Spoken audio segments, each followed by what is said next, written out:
পানি দিতে দেয়।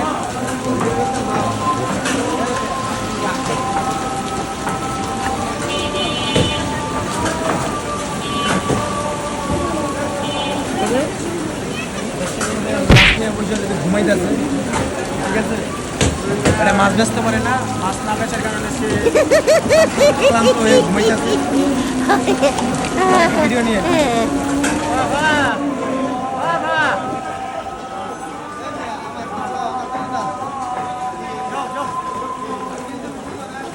আমাদের হাবিব ভাই, বাজারের অত্যন্ত বিশিষ্ট ব্যবসায়ী হাবিব ভাই। তিনি যা বেচে সব সাগরের মাছ।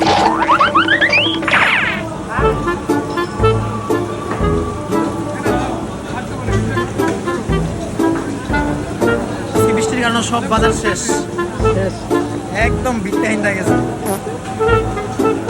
আমাদের হাবিব ভাইতে জানবো কিছু আজকের কি পরিস্থিতি বাজারে।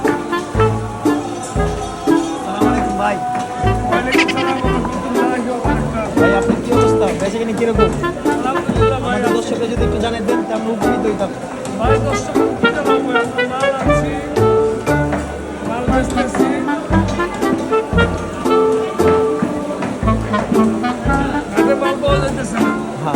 ঘাটের মালের দাম বেশি, বাজার আসলে কাস্টমারে দেখে না হলে বাজার অবস্থা।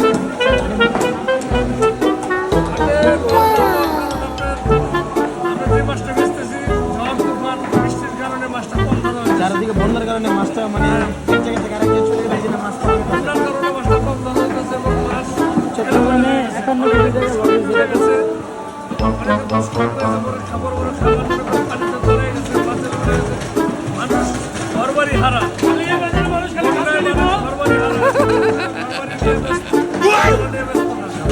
মানুষ খুব অসুবিধা আছে।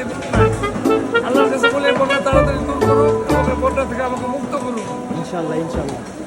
তো হাবিব ভাই অত্যন্ত একটি ভালো কথা বলছে যে বন্যার পানির কারণে মনে করেন চারিদিকে মাছ বিভিন্ন জায়গায় ছড়ায়। 51 কোটি টাকা লস হয়েছে। আর বিশেষ করে চট্টগ্রামে যে মাছ ফিশারি ঘাটের যে 51 কোটি টাকা যে লস হয়েছে তার প্রমাণ আজকে দেখাবো আপনাদেরকে এই বন্যার কারণে। বাজারের বিশিষ্ট ব্যবসায়ী হৃদয় ভাই, উনি একজন মাছ ব্যবসায়ী। ওনার কাছ থেকে কিছু জানবো আমরা, ঠিক আছে, দেখি উনি কি বলে। ভাই আপনাদের যে বাজারের যে পরিস্থিতির কারণ নাকি এই পানিটা ওঠার কারণ নাকি, আর এই পানিটা যে আমরা যে নিষ্কাশন করবো কীভাবে নিষ্কাশন করবো? বাজারের কমিটির আগে কোন বাজারের কমিটি দুইটা লাইন বের করতে হবে, পুরানো লাইন চলবো না। আর নতুন করে যদি না করে বাজারের অস্তিত্ব থাকবো না, আরো মাঝখানে আরো খারাপ হইব, মাঝখানে বন্যার পানিতে।